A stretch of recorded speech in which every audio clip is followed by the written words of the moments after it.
Hello, my name is Mrinalini Dey. I'm a clinical research fellow in London in the UK, and I'm here in Washington DC at ACR 2024 reporting for Rheum Now.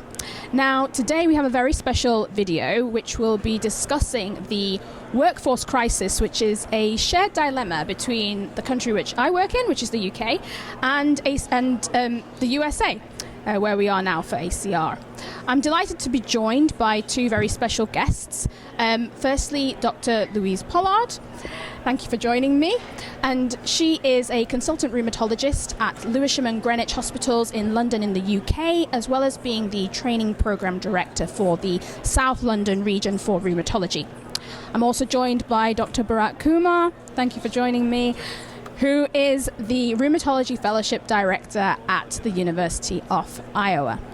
So, the rheumatology workforce crisis is a shared dilemma between the UK and the US.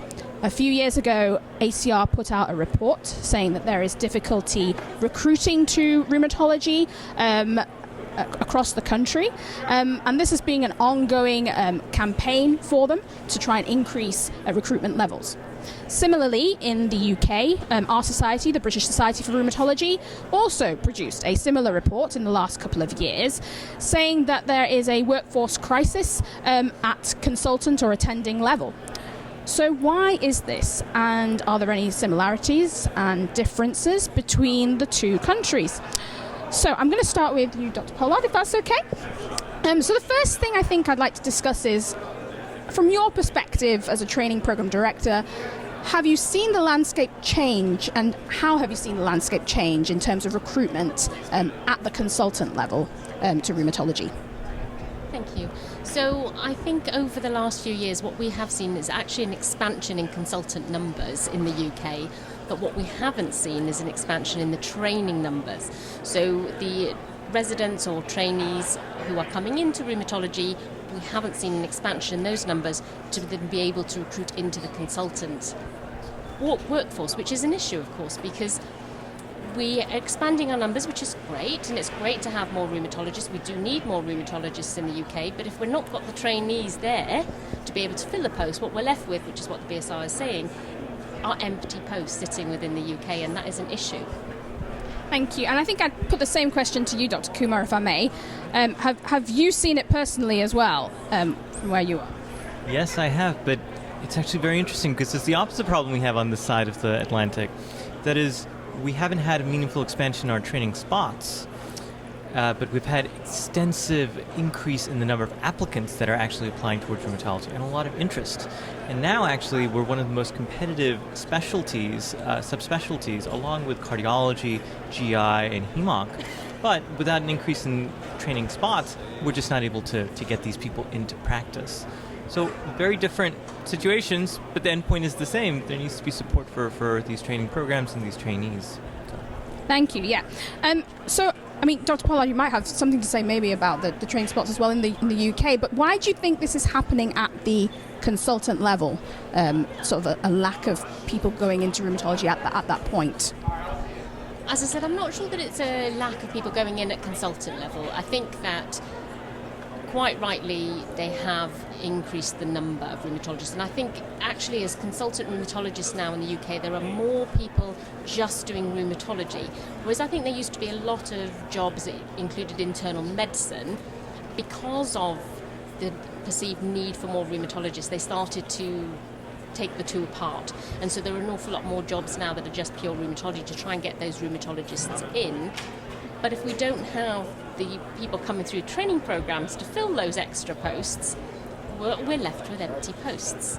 And so it's the difficulty is getting in from the bottom end and getting the people in. We do recruit from other places in the world, of course, but there are still significant numbers of posts sitting throughout the country that have been unfilled for years now. So this is not a new problem, it's just getting worse. And if I may just expand on that a little bit, do you think that's to do with sort of socioeconomic disparities, or just, where people... Why do you think that there is that sort of lingering posts, as it were, which may remain unfilled for a while? People do vote with their feet. So, of course, popular or perceived popular good posts will fill. So the people who are there and the people who are finishing their training will go for certain posts when they have them. And those centres are very lucky. They attract people and they will fill. What are perceived to be less popular posts will be empty. They did have this plan in the UK called redistribution, which they changed to distribution, where they were moving some training posts to what were felt to be less popular areas with higher rates of unfilled consultant posts. Because when you train in a certain area, as I'm sure Bharat will tell us if it's the same is true here, is that where you train, you're more likely to go for a job when you finish your training in that area. So there was the idea of moving more training posts to areas that weren't so popular, that had empty posts. It seems to have changed a little bit, and I think that residents and trainees are, again, voting with their feet and not wanting to go to those areas. So another rethink, I think, has to be had. So great. I think we can already see some similarities and differences emerging. From your point of view, why do you think that there's a crisis at your side? Yeah, so that is absolutely true as well, that wherever people train, they tend to stay at. In the United States, it's very different in terms of the way how they fund and allocate these spots, and a lot of it is dependent upon Medicare. A lot of it is done by local institutions and graduate medical education programs. And so it's not that easy to move around to fit this allocation problem. So that creates an issue, especially in very rural areas in which there just aren't that many resources to support as many rheumatology programs, although there is an acute shortage in rural areas, more so than even in other areas.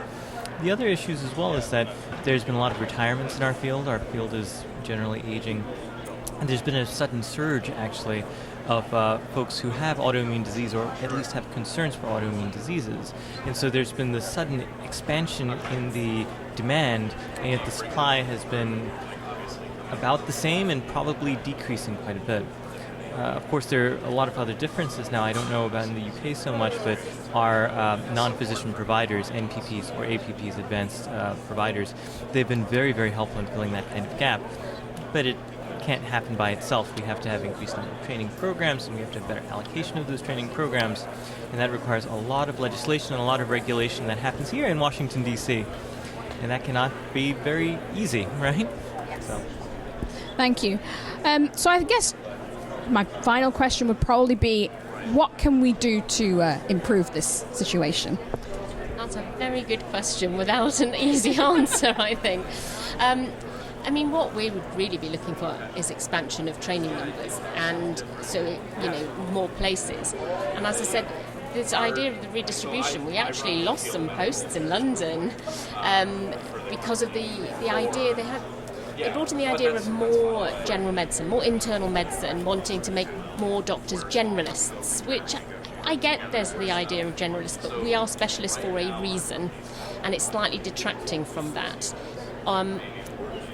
And I think, as I'm sure we'll hear in the US as well, it's all about money. It's all about having the money to fund those extra posts. And currently, there isn't that money. And all we can do is advocate. All we can do is discuss. The British Society of Rheumatology obviously brought out the report, as has ACR, and that's the correct thing to do. And all we can do is advocate for people and advocate for our patients. At the end of the day, it's about the patients and having enough doctors to look after the patients. But how to fix it? Not an easy answer. No, absolutely. How do you feel about the future? Well, how do I feel about the future? we may go a little over time because of that, but you say the right word, right? Which is advocacy. And it means that we unite together, patients, physicians, all these different folks, in order to advocate for more physicians, more funding from Medicare, more funding from the Veterans Administration, and other payers in order to get to that spot where we can have enough. The other thing, of course, is that it's the quality of the workforce, too. About 1/3 of academic rheumatologists are actually considering leaving their job because there's an unprecedented crisis in terms of burnout. So making sure that our workplaces are safe for physicians and other clinicians to actually work in is another major part of the solution. Unfortunately, there are no easy answers to that apart from reform that happens on much larger layers, of our society and our politics, and that starts with advocacy. So contact your senators, contact your House representatives, contribute to the RheumPAC, which is the Political Action Committee, work through the Rheumatology Research Foundation and through the American College of Rheumatology's Government Affairs Committee in order to, bring this to the forefront so that we can get more rheumatologists and we can solve this crisis. Thank you. Yeah, lots of great ideas there, even though we can't solve it all in 20 minutes. Any final thoughts? No, I think the important thing is we're talking about this and that we continue to talk about this because it is an important issue. And we do, again in the UK, we are losing senior consultants. We had a whole issue in the UK over pensions, which has driven a lot of people, we won't even go there, but it drove a lot of people into retirement early and again lost a lot of senior good people. But we need to keep talking, we need to keep advocating, and maybe together we can get there. Any final thoughts, Dr. Kumar? Yes, of course. So I think it's advocacy, advocacy, advocacy, and many of the times the way how these regulators and legislators, how they come up with their agenda is just whoever complains the most gets what they want. That is a democracy. That is how our systems, both in the UK, I'm sure, and the US work. And so please don't be afraid to complain because you are complaining for a good cause. And if you don't complain for this cause, nobody else will. And other people will complain for the causes that they want, which may not necessarily be your causes. So please, as we mentioned earlier, contact your representatives. Unite with forces that are for expansion, such as the Rheumatology Research Foundation and the American College of Rheumatology and RheumPAC, etc. And make sure that your workspaces are great so that we don't feel like leaving the workforce, right, to begin with. So those are my final thoughts. Thank you so much. Thank you, Dr. Pollard and Dr. Kumar, for joining me on Room Now. I think we've heard a lot of great, we are more similar than we think, I think, in terms of the issues that arise around the workforce crisis, and plenty of food for thought there. If you'd like to know more about this topic, you can go to the ACR and BSR websites for both of those reports and further information about how to advocate. It is ultimately about the patients, as we have heard. If you'd like to know more about everything going on here at ACR 2024, you can follow the Room Now website, or you can follow me on Twitter, at Dr. Mini Day. Thank you.